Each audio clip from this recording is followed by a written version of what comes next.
Okay? Nakakabuti nga ba kay PBBM ang hindi pagsagot o pag-react sa mga patutsyada po o kaya mga birada ni BP Inday Sara?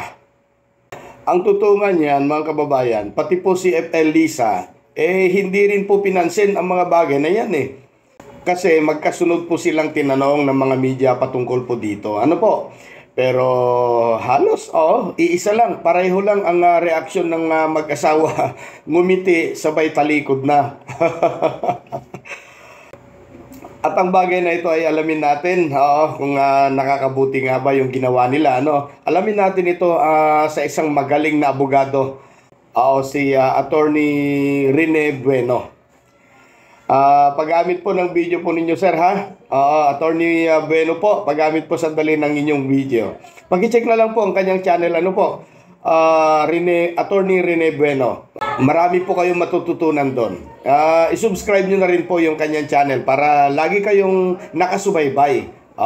Lagi nyo masusubaybayan yung mga magagandang mga vlog ni Attorney Rene Bueno. Paano naging epektibo ang hindi pagpansin o pagsagot ni PBBM sa mga banat ni BP Inday? Panoorin po natin.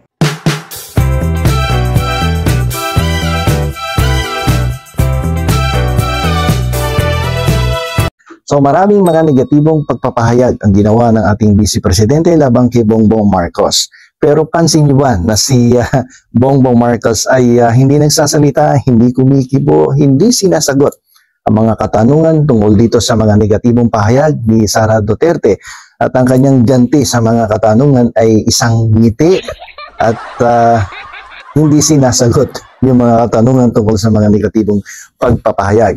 Alam nyo, para sa akin, ang ginagawang ito ng presidente ay isang taktika upang mapanatili niya ang kanyang dignidad, ang kanyang reputasyon, ang kanyang kredibilidad, at ma-maintain yung kanyang paggalang sa sarili. Kasi kung papatulan mo itong mga negatibong pahayag, ay ang tendency nito ay maaring lumala lamang ang sitwasyon between the two parties, yung partido ng mga Duterte at partido ng mga Marcoses, na sa kasalukuyan ay kinikilingan na rin ng mga Dilawan, kinikilingan ng mga Pinklawan at ng iba't iba pang mga grupo at organisasyon. Pero sa tingin nyo ba ay epektibo ang discarding ginagawa ng Pangulo ng ating bansa sa kanyang pagsasawalang kibo sa mga negatibong pahayag laban sa kanya ni Vice Presidente Sara Duterte? Sa ganang akin ay tama ang ginagawa ng Pangulo. Huwag mo sagutin kasi you will stoop down to her level, kasi nga ang dami ng negatibong sinasabi ng taong bayan laban sa Vice Presidente, even without the President answering all of these negative accusations coming from the Vice President. So sabi nga ng ilang kababayan natin ay medyo parang may something with the Vice President, medyo lumagpas na daw at medyo may sumasayad na sa kanyang kaisipan.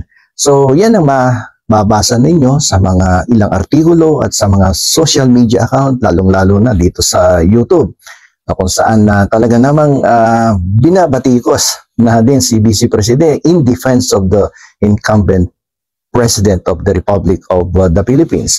So para sa akin, medyo tama ang ginagawa ng Presidente. Huwag mong pansinin at ito ay isang mabisang taktika upang mapanatili mo ang iyong reputasyon, kredibilidad, dignidad at ang iyong reputasyon.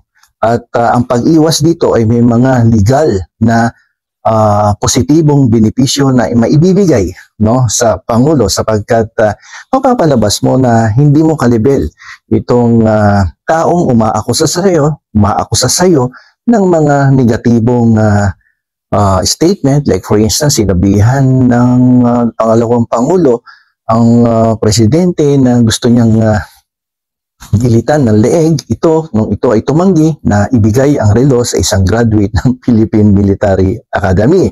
At sinabi pa nga na huhukayin ng mga labi ng dating Pangulo, yung tatay ni President Marcos, at itatapon doon sa West Philippine Sea. So madami pang nonsense statement na binitawan at mga negatibong pahayag na hindi binigyang pansin ng ating Pangulo. So sa akin, ito ay isang epektibong taktika upang hindi ka bumaba doon sa level ng taong nagbibigay ng mga negatibong akusasyon, negatibong pahayag laban sa iyo. Maraming benepisyong ibibigay ito yung pananahimik ng presidente laban doon sa mga negatibong acusations sa kanya ng vice-presidente.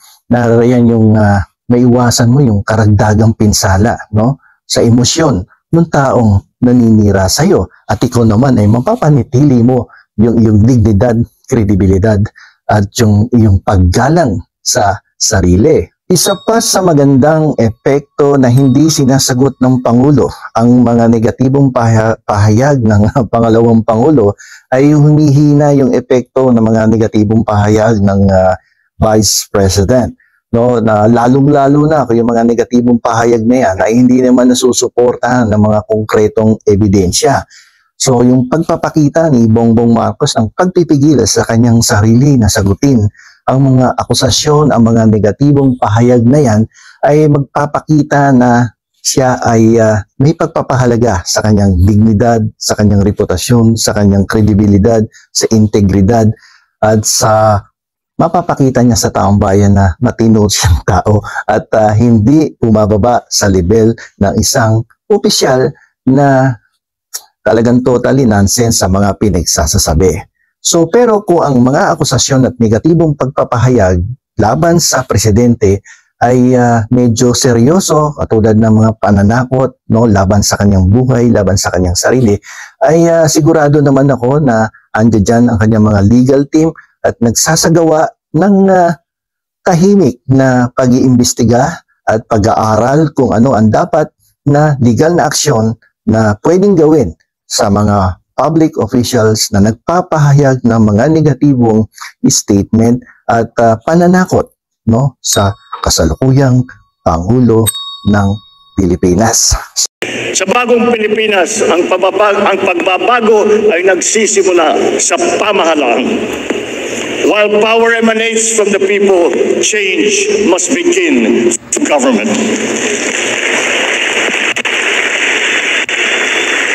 Kaya naman, ito ang aking mga mahigpit na tagubil sa mga kawani ng gobyerno. Una, bawal ang tamad at makupad sa pamahalaan. Walang puwang ang mga mabagal at sagabal sa serbisyo publiko. Services must be fast. Projects must be completed on time. Deadlines must be met per schedule. Distress calls must be responded to without delay. In whatever government office, red tape must be replaced with a red carpet.